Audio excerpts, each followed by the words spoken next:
देखते हैं खबरें विस्तार से। सबसे पहले बात करते हैं योगी ऑन एक्शन मोड से जुड़ी हुई महत्वपूर्ण खबरें। चूंकि मुख्यमंत्री योगी आदित्यनाथ लगातार एक्शन मोड में नजर आ रहे हैं, उनकी अध्यक्षता में आज कैबिनेट की बैठक हुई।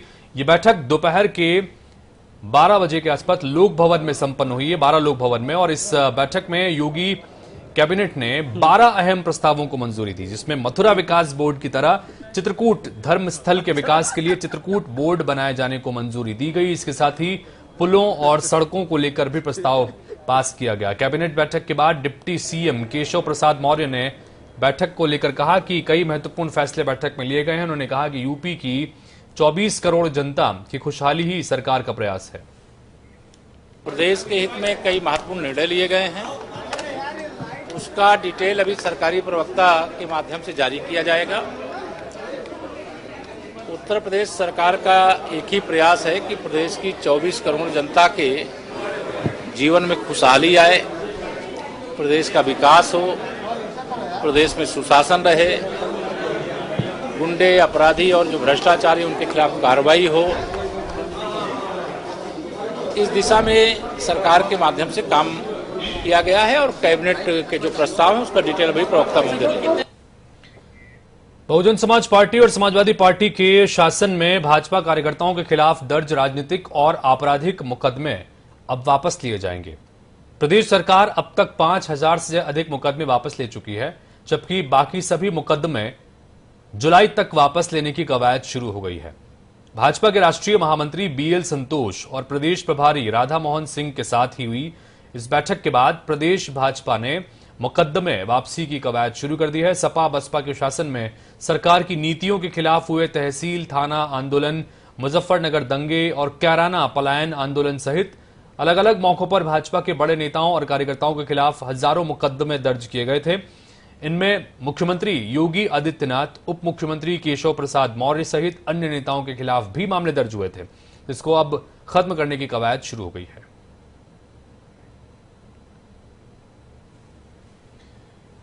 उत्तर प्रदेश में 2022 विधानसभा चुनाव की तैयारी में बीजेपी जुट गई है। साथ ही अब पार्टी चुनाव से पहले नाराज कार्यकर्ताओं को मनाना भी एक बड़ी चुनौती है। वहीं सरकार ने एक बड़ा फैसला लिया है।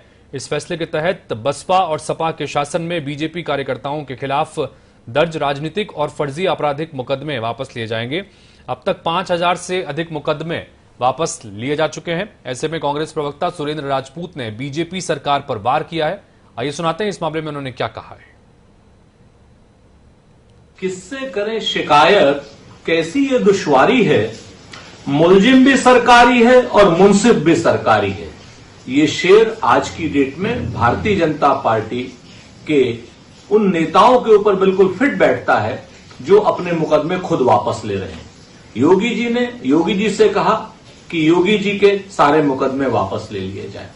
अगर आपको राजनीतिक मुकदमे वापस लेने हैं तो दलीय भावनाओं से ऊपर उठ करके सारे राजनीतिक कार्यकर्ताओं के मुकदमे वापस लीजिए, वरना यह माना जाएगा कि you show me the face, I will show you the rule पर आप काम कर रहे हैं। आप अपने कार्यकर्ता को कार्यकर्ता मानते हैं और विरोधी दल के कार्यकर्ताओं को अपराधी। ये दोहरा मानदंड है, ये स्वीकार्य नहीं है और ये संविधान के विरुद्ध है। राष्ट्रपति 3 दिवसीय दौरे के लिए कानपुर पहुंच चुके हैं। कानपुर सेंट्रल पर राष्ट्रपति की अगवानी राज्यपाल आनंदीबेन पटेल और सीएम योगी ने की। इस यात्रा में राष्ट्रपति के साथ उनकी पत्नी सविता कोविंद भी मौजूद रही। लंबे अंतराल के प्रेसिडेंशियल ट्रेन के चलने पर उत्तर रेलवे के महाप्रबंधक आशुतोष गंगल ने कहा कि यह हमारे लिए गौरव की बात है कि राष्ट्रपति 15 साल के अंतराल के बाद ट्रेन से सफर कर रहे हैं। उनकी ये यात्रा दिल्ली से कानपुर होते हुए लखनऊ की है। आज ये ट्रेन कानपुर पहुंची। इसके बाद 2 दिन के कानपुर प्रवास के बाद ये ट्रेन लखनऊ जाएगी। बता दें कि अपनी यात्रा के दौरान महामहिम झिंझक स्टेशन पर उतरने के बाद मंच पर पहुंचे, जहां उन्होंने कहा कि काफी समय से आने का प्रयास कर रहा था। परौंख से झिंझक कानपुर पटना होते हुए राष्ट्रपति भवन पहुंच गया। वैसे डीएम साहब कह रहे थे कि आशीर्वाद देने आया हूं, लेकिन वास्तव में मैं तो आशीर्वाद लेने आया हूं।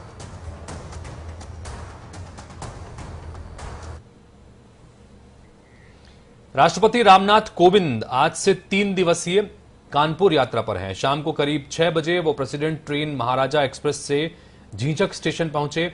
झिंझक में 15 मिनट रुकने के बाद रूरा पहुंचे। रूरा में राष्ट्रपति कोविंद ने ये कहा कि यहां की जनता के आशीर्वाद से राष्ट्रपति भवन पहुंचा हूं और यहां से फिर ट्रेन कानपुर सेंट्रल पहुंची है, जहां राष्ट्रपति का स्वागत करने के लिए राज्यपाल आनंदीबेन पटेल और सीएम योगी मौजूद रहे।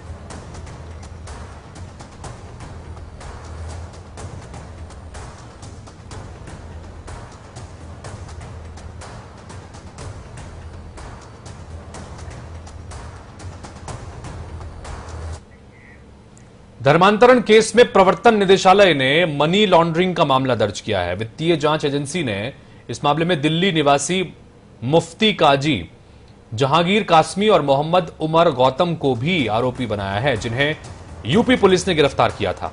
यूपी सरकार का दावा है कि इन दोनों को विदेश से फंडिंग मिलती थी। यूपी के अपर मुख्य सचिव गृह अवनीश अवस्थी ने कहा कि हवाला के जरिए पैसा आ रहा था और विदेशी खाते का ट्रांजैक्शन भी सामने आया है। अवनीश अवस्थी ने बताया कि विदेशी फंडिंग कहां से हुई, हवाला के जरिए किन किन खातों से या कैसे कैसे पैसा आया है, इन सब की जांच हो रही है। इस बीच यूपी के बाहर कई राज्यों में भी एटीएस की छापेमारी चल रही है। अब तक 150 से अधिक मामले सामने आ चुके हैं, जिनको ट्रेस कर लिया गया है। हर पहलू पर जांच हो रही है। बता दें कि यूपी एटीएस की गिरफ्त में ये गिरोह मूक बधिर बच्चों और लाचार महिलाओं को धर्मांतरण के लिए अपना शिकार बनाता था।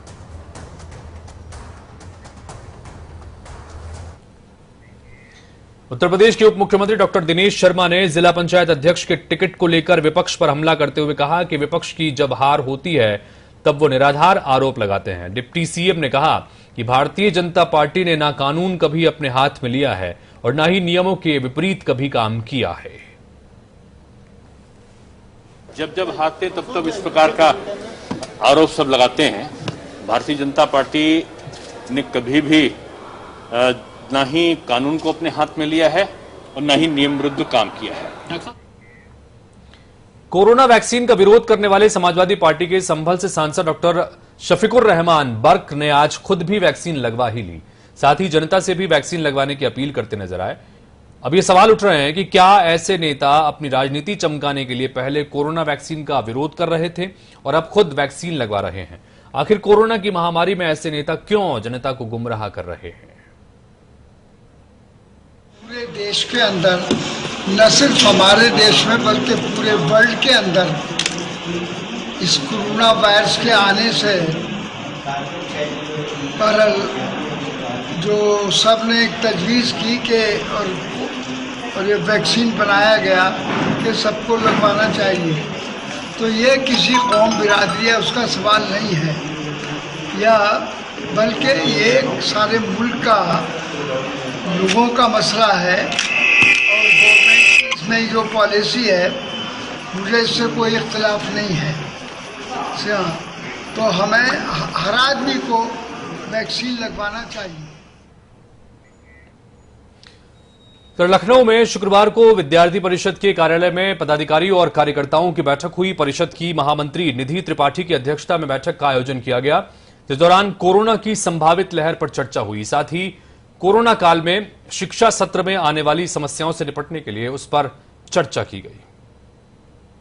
विद्यार्थी परिषद एक जागरूक छात्र संगठन होने के नाते कोविड की पहली लहर हो या फिर दूसरी लहर हो, दोनों में ही हमने निस्वार्थ भाव से सेवा कार्य अपने किए हैं। सेवा कार्य के साथ साथ में शिक्षा जगत से, अकादमिक जगत से संबंधित जो समस्याएं हैं उनको भी हमने एड्रेस किया है। एकेडमिक लॉस जो हुआ है उस एकेडमिक लॉस की भरपाई कैसे की जाए, उसके लिए प्रयास क्या हो सकते हैं, वो भी विद्यार्थी परिषद ने किया है।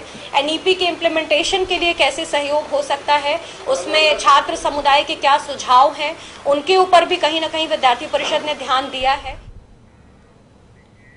रायबरेली में जिला पंचायत अध्यक्ष के लिए कांग्रेस ने अपने प्रत्याशी का नाम घोषित किया है। कांग्रेस प्रदेश अध्यक्ष अजय कुमार लल्लू ने आरती सिंह का नाम घोषित किया है। घोषणा के बाद तिलक भवन में खुशी जताते हुए मिठाइयां भी बांटी गई। जिला पंचायत अध्यक्ष का चुनाव हो रहा है। कांग्रेस पार्टी की घोषित प्रत्याशी श्रीमती आरती सिंह जी जिला पंचायत अध्यक्ष का उम्मीदवार होंगी और हमें भरोसा है कि तानाशाही, जुल्मी, अन्यायी, अत्याचारी जो भारतीय जनता पार्टी की सरकार है, पैसे के दम पर, सत्ता के दम पर और प्रशासन के दम पर जो लोकतंत्र को समाप्त करना चाहती हैं, आदरणीय श्रीमती आरती सिंह जी के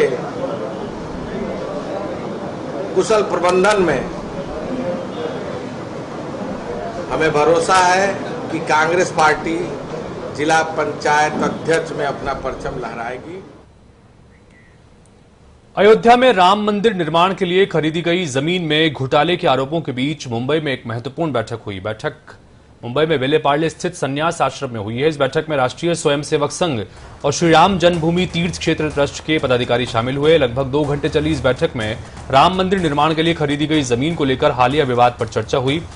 राम मंदिर ट्रस्ट की तरफ से महासचिव चंपत राय, कोषाध्यक्ष महंत गोविंद गिरी, ट्रस्टी अनिल मिश्र शामिल हुए, तो वहीं संघ की तरफ से कई अहम पदाधिकारियों के साथ भैयाजी जोशी ने भाग लिया। बैठक में संघ के पदाधिकारियों ने सीधे तौर पर ट्रस्ट के पदाधिकारियों से जमीन विवाद की जानकारी मांगी।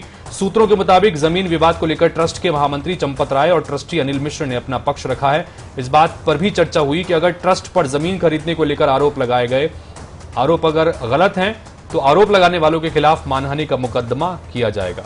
बैठक में राम मंदिर निर्माण की प्रगति को लेकर भी विचार विमर्श और राम मंदिर परिसर के भीतर भावी अन्य निर्माण कार्यों को लेकर भी मंथन हुआ। प्रदेश में जैसे जैसे चुनाव नजदीक आ रहे हैं, वैसे ही चुनावी रंजिश भी बढ़ती जा रही है। रोजाना सूबे के अलग अलग हिस्सों से मारपीट की तस्वीरें सामने आती हैं। अमरोहा में प्रधान संघ अध्यक्ष पद के लिए 2 पक्षों में मारपीट हो गई। वहीं बिजनौर में प्रधानी चुनाव की रंजिश को लेकर 2 पक्षों में खूनी संघर्ष हुआ है। इस वक्त आप अपनी टीवी स्क्रीन पर देख पा रहे हैं कि किस तरह दोनों ही जगहों पर मारपीट की नौबत आ गई।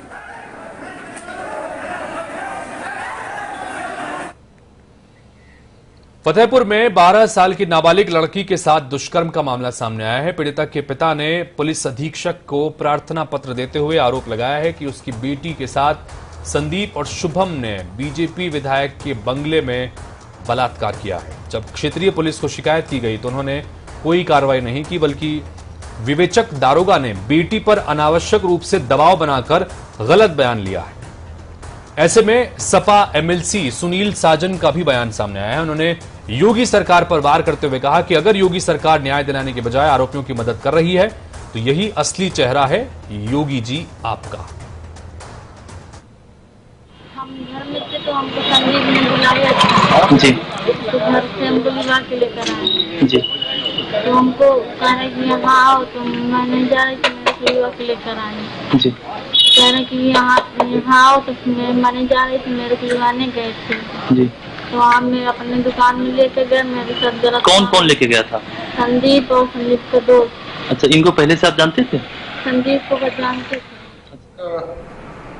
व्यक्ति अपने बच्ची को लेकर के मेरे समक्ष पेश हुआ था। इस संबंध में मैंने थाना प्रभारी से बात किया था, तो उन्होंने कहा कि इस संबंध में थाना गाजीपुर पर मुकदमा पंजीकृत किया गया है और लड़की का 161 का बयान कराया गया है, 164 का बयान कराया गया है और मेडिकल कराया गया है। 164 के बयान में लड़की ने बताया है और 161 के बयान में भी कि वह अपने माँ बाप से नाराज होकर के कहीं चली गई थी और उसको कोई भगा के नहीं ले गया था और न उसके साथ दुष्कर्म हुआ है। फिर भी गहराई पूर्वक छानबीन करने हेतु थाना प्रभारी को निर्देशित कर दिया गया। देखिए, फतेहपुर की घटना ने फिर एक बार उत्तर प्रदेश को शर्मसार किया है कि एक नाबालिग बेटी के साथ 3 लोग गैंगरेप करते हैं, वो भी भारतीय जनता पार्टी के विधायक के आवास पर करते हैं। उस बेटी का पिता गुहार लगा रहा है, पुलिस सुन नहीं रही। योगी जी, आप तो बेटी बचाओ की बात करते हो, उन्नाव की घटना हो, हाथरस की घटना हो, आप बलात्कारियों के पक्ष में खड़े हो जाते हैं। पूरी भारतीय जनता पार्टी हाथरस में बलात्कारियों को राष्ट्रवादी बता रही थी। तो आखिर भारतीय जनता पार्टी कौन सी परिभाषा बताना चाहती है? जो बलात्कारी हैं वही राष्ट्रभक्त हैं। तो मुझे लगता है कि जिस तरीके से फतेहपुर की घटना में सरकार की चुप्पी और लगातार पुलिस न्याय दिलाने के बजाय आरोपियों को बचा रही है, यही असली चेहरा है योगी जी आपका। और यही रावण राज है आपका, यही उत्तर प्रदेश का जंगल राज है। अगली तस्वीर इटावा शहर से है, जहां महिलाओं के ऊपर हमलों का सिलसिला थम नहीं रहा है। यहां एक बार फिर दुकान पर सामान खरीदने गई एक महिला के ऊपर अज्ञात युवक ने ज्वलनशील पदार्थ डाल दिया, जिससे महिला जख्मी हो गई और उसके कपड़े तक जल गए। आनंद फानन में पुलिस को सूचना दी गई। मौके पर पहुंची पुलिस ने महिला को इलाज के लिए अस्पताल में पहुंचाया है। बता दें कि 15 दिन में कोतवाली थाना क्षेत्र के अंतर्गत तिकोनिया के पास दूसरी बार महिला के ऊपर ज्वलनशील पदार्थ से हमला किया गया है, लेकिन प्रशासन हमलावरों पर शिकंजा कसने से अभी भी नाकाम है। सूचना पर तत्काल स्थानीय पुलिस मौके पर पहुंची और घटना की छानबीन की। महिला को तत्काल प्राथमिक उपचार हेतु जिला चिकित्सालय ले जाया गया, जहां पर डॉक्टर ने उसके परीक्षण के पश्चात यह पाया कि उसके साड़ी पर और पैरों पर कोई ग्लू जैसा सब्सटेंस या पदार्थ जो है गिरा था, जो कि काफी चिपचिपा था, जिससे उसकी साड़ी जो है चिपक गई थी और उसके पैर पर भी उसके कुछ छींटे जो है वो पड़े थे। महिला को किसी भी प्रकार की चोट नहीं आई है। इसी प्रकार की एक घटना आज से 15 दिन पहले भी उसी बाजार में हो चुकी है। इन दोनों घटनाओं को दृष्टिगत रखते हुए बाजार में पूरी सतर्कता बरती जा रही है। बरेली में मास्क नहीं लगाने पर बैंक के सिक्योरिटी गार्ड ने एक कर्मचारी को गोली मार दी। घायल को जिला अस्पताल में इलाज के लिए भर्ती कराया गया है। हालत ज्यादा गंभीर होने के कारण ऑपरेशन थिएटर में ले जाया गया है। बताया जा रहा है कि मामूली कहासुनी को लेकर विवाद हुआ था, जिसके बाद गार्ड ने कर्मचारी को गोली मार दी। वहीं हमला करने वाले गार्ड को पुलिस ने हिरासत में लिया है। स्क्रीन पर आप इस वक्त देख पा रहे होंगे कि इसी गार्ड ने दरअसल गोली मारी है। मास्क न लगाने की छोटी सी बात को लेकर मामला इतना बढ़ गया कि गार्ड ने गोली ही मार दी। कर्मचारी की हालत गंभीर बताई जा रही है और ये जो तीसरी तस्वीर देख रहे हैं, ये वो गार्ड है जिसने गोली मार दी मास्क नहीं पहनने की छोटी सी बात को लेकर।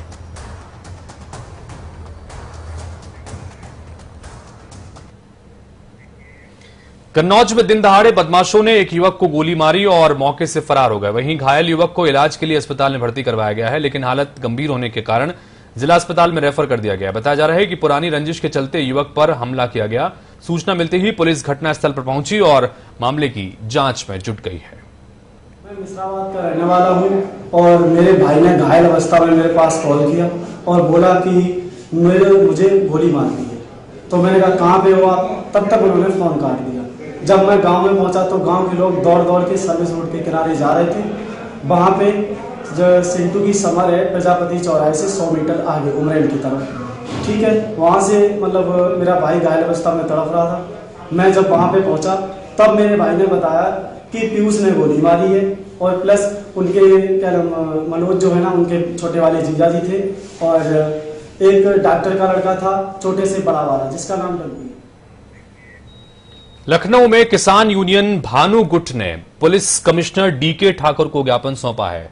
दरअसल राजधानी में फर्जी कंपनी बनाकर किसानों को ठगा जा रहा है। पीड़िता ने शाइन सिटी और साहू सिटी पर किसानों की जमीन हड़पने का आरोप लगाया है। तो वहीं ऐसी कंपनियों के खिलाफ किसान यूनियन ने सख्त कार्रवाई की मांग की है। साथ ही कहा कि अगर पीड़िता को इंसाफ नहीं मिला तो डीएम कार्यालय को घेरा जाएगा। बताया जा रहा है कि धोखाधड़ी के मामले में कई थानों में मुकदमा दर्ज किया गया है।